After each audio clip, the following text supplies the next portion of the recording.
मिर्झा राजाच्या गोठाकडे राजे निघून गेले. आता राजगडावर जिजाऊ साहेब नव्हत्या, राजे नव्हते. नकळतच संभाजीराजे पुतळाबाईंच्या महाली रेंगाळत होते. पुतळाबाईंची एकचित्त देवपूजा, कुणबी दासींबरोबर सुद्धा माया ओसंडत बोलणे, राणी वंशातील इतर बाईसाहेबांची अदब राखणे, सखू, रानू, अंबा, बाळीबाई या आपल्या मुलीच आहेत अशी त्यांची देखभाल ठेवणे, थोडकेच पण खूप काळ लक्षात राहील असे घंटानादी बोलणे आणि केवड्यांच्या कणसाभोवती पी धरून बिलगलेल्या असंख्य पात्यांपैकी एकाच पाकळी पात्याने बाहेर डोकावून पिवळ्या धमक उन्हात अंगभर तळपावे तसे त्यांचे सतेज दिसणे, या साऱ्या बाबींचा शंभूराजांच्या मनावर एक खोल ठसा त्यांना नकळतच उमटून गेला होता. मायाळू स्त्रीला आपल्या मायेची दवंडी पिटावी लागत नाही हेच खरं.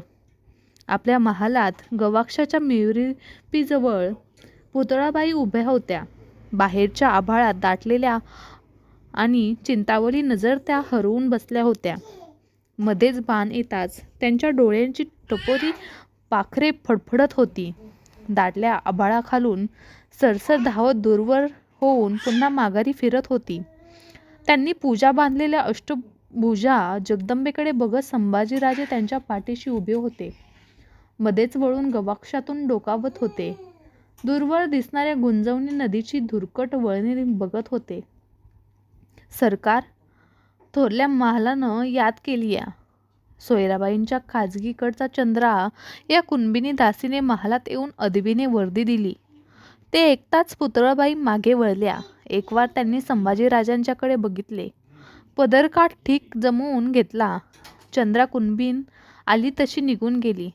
चला बा राजे, थोरल्या महालाची वर्दी आहे म्हणत पुतळाबाईंनी जगदंबेच्या मूर्तीकडे नकळतच एकदा नजर दिली आणि शंभूराजांच्या खांद्यावर आपल्या सुवर्ण कंकणे भरलेला हात ठेवून त्या थोरल्या महालाकडे चालू लागल्या.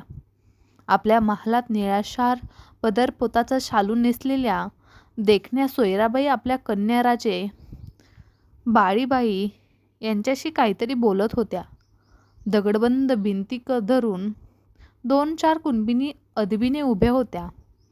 महालाचा उंबरठा ओलांडताच पुढे होत शंभूराजांनी मासाहेब सोयराबाईंच्या पायांना हात लावले. सोयराबाईंनी त्यांना उठून वर घेतले. बाळीबाई या सोयराबाईंच्या कन्या राजे पुतळाबाईंच्या बघताच धावत येऊन त्यांना बिलगल्या. त्यांचे दोन्ही दंड मायेने धरीत पुतळाबाईंनी सोयराबाईंना विचारले, का वर्दी देणं झालं आम्हास? स्वारींची गोटातून काही खबर? बहिर्जी आणि नागोजी राजपुतांच्या गोटातून आत्ताच गडावर आलेत. त्यांच्यासाठीच तर वर्दी दिली धाकल्याबाईंना. काय झालं? तहबंदाच्या आड असलेले पुतळाबाईंचे काळीज फडफडले. स्वारीनं सुलूक मान्य केला? पुरंदर, कोंढाणा, रोहिडा, माऊली, लोहगड असे 23 किल्ले आणि त्यांच्या दर्फेला 4 लक्ष होणांचा मुलूक राजपुतास देऊ केला.